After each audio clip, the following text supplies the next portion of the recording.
د یو سوال کړی دی چې د احرام په حالات کې داسې پټه استعمالول چې په هغې کې د ماشوم کښېنئ دا جایز دی او که نه داسې پټه میلاویږي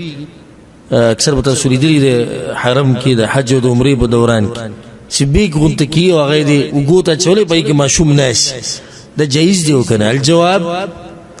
په دې کې څه حرج نشته جایز دی وجه دا ده چې شریعت چې کوم لباس منع کړی دی حرام په حالات کې او څه شي نه چې منع کړی به یې کې دا نشته لکه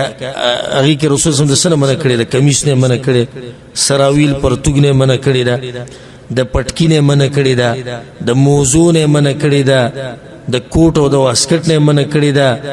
د ټوپۍ نه منع راغلی ده د جورابو نه منع راغلی ده الغرض چې د اندام دپاره جوړ شوی د دې نه منع راغلی په هغې خو دا نشته بله پخوانو علماو چې کوم کتابونه لیکلي پخوا خو دا مسلې نه وي که نه ماشوم دپاره بیګ او دا قصه خو نه خو د دې په شان یو مسله هغوی بیانه کړې ده په خپلو کتابونو کې دې ته نږدې و هغه ده